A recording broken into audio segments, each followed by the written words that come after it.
사도행전 4장에서 6장까지의 말씀입니다. 사도행전 4장은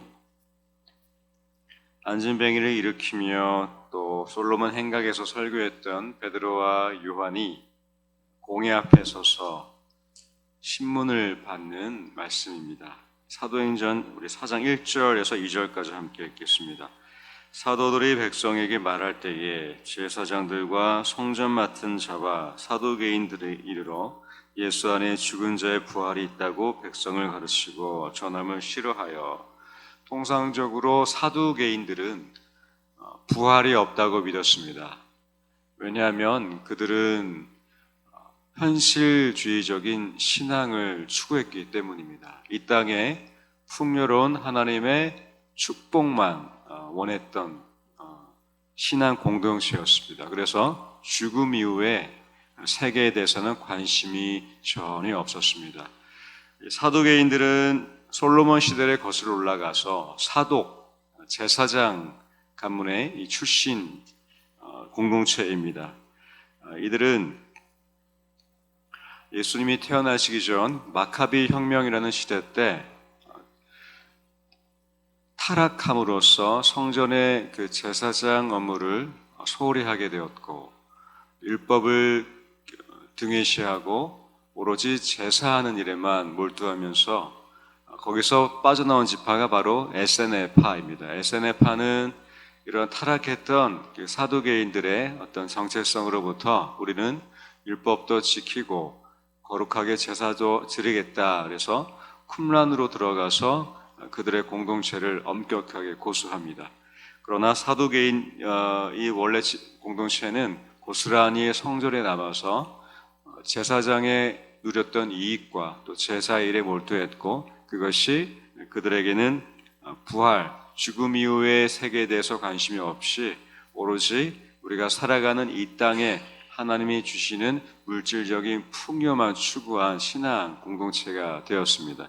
그러니까 그들에게는 십자가의 영광, 고난보다 하나님이 이 땅에 풍요하게 하시는 넉넉한 축복만 추구한 공동체입니다.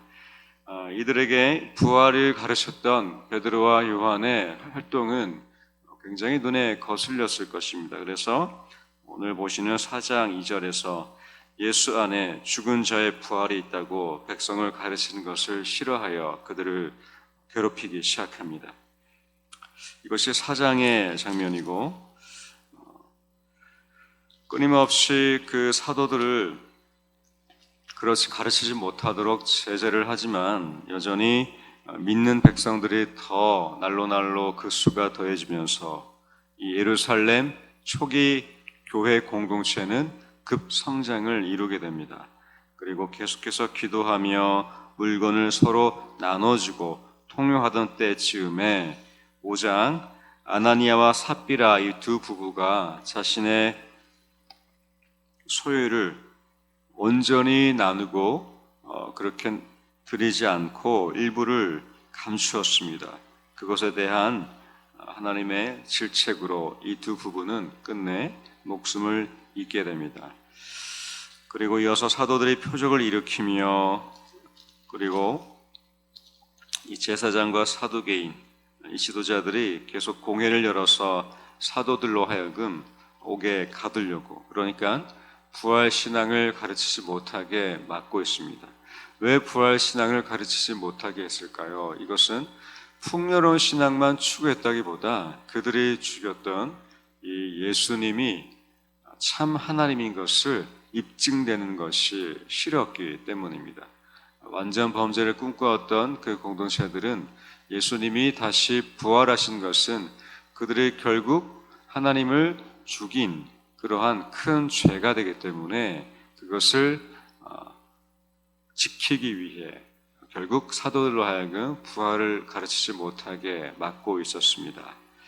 그러나 계속해서 사도들을 제재하고 괴롭게 할 때마다 우리 함께 41절, 우리 5장 41절 함께 읽겠습니다.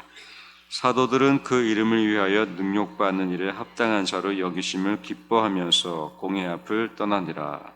그러나 사도들은 그 이름을 위하여 예수님의 이름을 위하여 능욕받은 일에 우리가 합당한 자다 이렇게 여기며 여전히 기뻐하고 그 부활 신앙을 가르치게 되었습니다. 이어서 6장입니다. 6장은 교회의 첫 7집사가 임명되는 순간인데 그 7집사가 세워질 때의 배경이 나오고 있습니다. 6장 1절과 우리 2절 함께 읽겠습니다. 그때의 제자가 더 많아졌는데 헬라파 유대인들이 자기의 과부들이 매일의 구제에 빠짐으로 히브리파 사람을 원망하니 12사도가 모든 제자를 불러 이르되 우리가 하나님의 말씀을 제쳐놓고 접대를 일삼는 것이 마땅하지 아니하니. 6장 1절에 보시면 헬라파 유대인과 히브리파 유대인 이 두 파벌이 등장합니다. 이것은 이스라엘 역사를 거슬러 올라가서 이스라엘은 원래 남유다와 북이스라엘로 분리가 됩니다. 그런데 각 이스라엘은 아수르 제국에 의해서 멸망당하고 남유다는 바벨론 제국에 의해 멸망을 당하게 됩니다. 이때 멸망을 당하고 각자 포로로 잡혀갔거나 아니면 각각 제 갈 길을 위해 흩어진, 여러분 한 번쯤 들어보셨을 디아스포라, 흩어진 이 사람들을 헬라파 유대인이라고 합니다. 오늘날에도 미국과 유럽 곳곳에 이스라엘 사람들이 흩어져 있는데 이 사람들을 지금까지도 헬라파 유대인이라고 칭합니다. 디아스포라. 이 헬라파 유대인들이 있었고 그 당시에 전 세계의 통용어였던 헬라어를 사용했기 때문에 헬라파 유대인이라고 호칭 불려졌습니다. 자, 그리고 흩어진 이 유대인들과는 다르게 우리는 끝까지 남아서 예루살렘을 지키겠다. 이렇게 예루살렘에 이 이스라엘에 머문 사람들을 히브리파 유대인들이라고 호칭되었습니다. 그 당시 중동 지방의 언어였던 아람어를 사용하는 사람들, 이 사람들이 히브리파 유대인들이었습니다. 자, 그런데 전쟁이 그치고 포로가 해방이 되어서 흩어졌던 유대인들이 하나 둘씩 모여들기 시작합니다. 그런데 히브리파 유대인들이 주류를 이루고 있던 예루살렘 유대 공동체, 예수님이 죽으시고 부활하시고 예루살렘 초대교회가 세워질 때 이 사도행전 당시에 주류 기독교인들은 히브리파 유대인들이었습니다. 흩어졌다가 다시 모였던 헬라파 유대인들은 소수 공동체였는데 이들이 매일의 구제, 그러니까 헬라파 유대인들 가운데에 과부가 있었는데 이 과부들이 이 구제에서 조금 소홀히 된 겁니다. 자기 출신 헬라파 과부들이 구제에서 조금 소홀히 되니까 이 히브리파 사람을 원망합니다. 왜 우리는 소외하고 있습니까? 왜 우리가 계속해서 대접을 못 받고 있습니까? 원망하던 즈음에 이 일을 본 12사도가 모든 제자를 불러서 하나님 말씀을 제쳐놓고 우리가 구제와 봉사하는 일만 하는 것이 마땅하지 않고 말씀에 집중하기 위해서 구제와 봉사를 담당할 7집사를 세우게 됩니다. 3절 함께 읽겠습니다. 형제들아 너희 가운데서 성령과 지혜가 충만하여 칭찬받는 사람 7을 택하라. 우리가 이 일을 그들에게 맡기고 그리고 임명된 사람이 우리가 잘 아는 7집사 중에 스데반 집사님이 이때 최초의 교회 집사로 임명을 받게 되었습니다. 이 집사들은요 성령과 지혜가 충만한 사람들이었습니다. 그리고 칭찬받는 사람들이었습니다.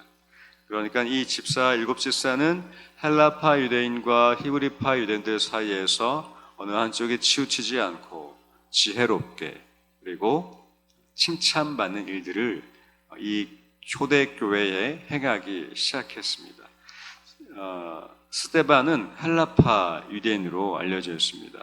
그 당시에 헬라파 사람들은 조금 더 새롭게, 좀 더 학문적으로 그리고 좀 더 신지식을 가지고 이렇게 사회를 조금 더 발전시켰던 그러한 사람들로 불려지는데 바로 스데반이 그러한 출신답게 유대인만 있었던 그러니까 히브리파 유대인들만 주 중심이 되었던 이 교회를 헬라파 유대인들, 돌아온 그 유대인들과 함께 조화시키며 공동체를 이루어 가게 되는 것입니다. 그랬더니 우리 7절 함께 읽어볼까요? 하나님의 말씀이 점점 왕성하여 예루살렘에 있는 제자의 수가 더 심히 많아지고 허다한 제사장의 무리도 이 도에 복종하니라.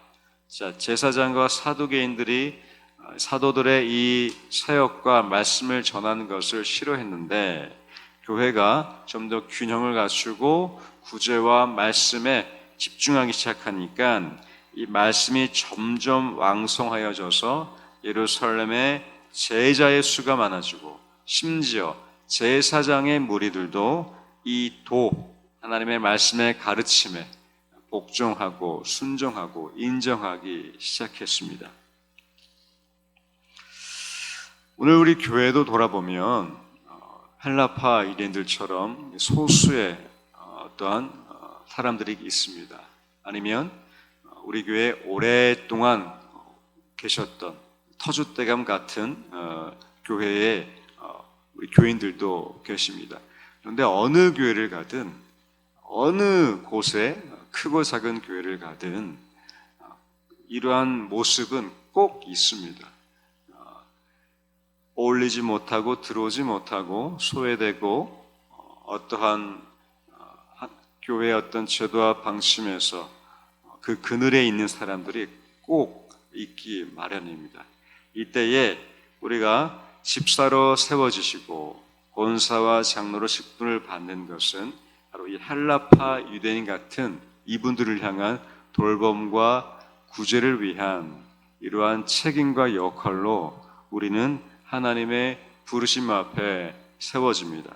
이때 중요한 것은 우리 안에 사두개인의 신앙이 있다면 그것은 나만 잘 먹고 잘 살면 끝나는 거죠. 내가 풍요로워지고 내가 예수 잘 믿어서 부활은 모르겠고 나는 이 땅에서 나는 잘 먹고 잘 사는 것이 하나님의 복이다라고 말할 수 있습니다. 이게 잘못일까요? 잘못이 아닙니다. 왜냐하면 하나님이 그렇게 우리에게 복을 주시는 분이시죠. 그런데 이 사두개인의 이 갇혀진 신앙은 부활은 없었습니다. 예수님의 십자가의 고난과 그 영광은 없었습니다. 그리고 그 이후에 죽음 이후에 영원한 생명도 없었습니다. 그랬기 때문에 그들에게는 이 헬라파 히브리파 유대인들처럼 저는 조심스럽지만 사두개인이나 히브리파 유대인이나 똑같지 않을까 생각해 봅니다. 우리만의 기독교, 우리만의 신앙, 내 교회, 우리 교회, 그리고 사두개인처럼 내 신앙, 나의 삶, 이것만 생각하는 것들이 결국 우리 안에 갇혀진 아니면 조금 제한된 우리만을 위한 신앙으로 걸어가고 계시다면 오늘 사도행전 4장과 6장까지 말씀을 통해서 우리가 적용하고 싶은 것은 바로 집사를 세우실 때에 이 헬라파 유대인들과 히브리파 유대인들의 모두 구제받도록 모두 도움의 손길을 누리도록 집사가 세워지고 그 집사를 통해서 교회가 그렇게 균형을 갖췄더니 결국엔 하나님의 말씀이 점점 왕성해졌다는 것. 이것이 초대교회가 성장하고 초대교회가 형성될 때에 일어난 일이었습니다. 우리에게도 사두개인과 같은 신앙 왜 없겠습니까? 저도 있고 여러분들도 조금 아니면 그 이상 자리 잡고 있습니다. 부활 믿고 계시죠? 그런데 엄연하게 우리 마음에 냉정하게 부활보다 이 땅에 살 때에 좀 더 어려움 없이 넉넉하게 살고 싶은 마음 누구나 다 있습니다. 그런데 여기서 우리의 믿음이 조금 더 확장되고 조금 더 우리가 넓혀진다면 우리가 헬라파 유대인들을 향하는 것입니다. 흩어졌지만 다시 교회로 온 사람들, 가나안 교인들, 코로나 이후의 교인들 아니면 첫 신앙을 가지겠다고 흩어져 있다가 교회의 문턱을 넘어오신 분들, 이분들을 향한 것은 바로 스데반 집사처럼 칭찬받는 우리가 우리뿐만 아니라 그들에게도 하나님의 축복이 흘러가고, 더 나아가서 죽음 이후에 부활 신앙을 바라볼 때에 이 땅에서 조금 부족하고 불편할지라도 우리는 그것에 크게 상관하지 않고, 우리 사도들이 그 이름을 위하여 능력받은 일에 합당하며 기뻐했던 것처럼 이 땅에서의 조금의 어려움 아니면 큰 어려움에 대해서 넉넉히 기뻐하며 이겨내는 것입니다. 그래서 헬라파, 히브리파 유대인들이 함께 모여 한 공동체를 이루어갔던 것처럼 디아스포라, 흩어집니다. 코이노니아, 다시 모입니다. 모여지고 흩어지는, 이렇게 흩어지고 모여지는 이 교회의 모습이 우리 대면교회 안에도, 그리고 여러분의 저와 신앙에도 가득하시기를 축원드립니다.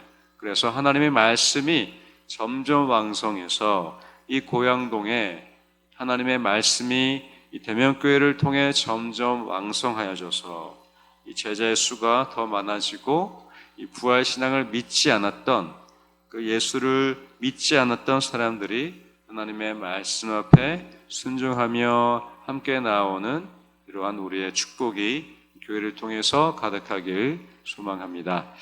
이제 사도행전 4장에서 6장까지 말씀 경청하겠습니다. 주의 말씀은 내 발의 등이요 내 길의 빛이십니다. 아멘.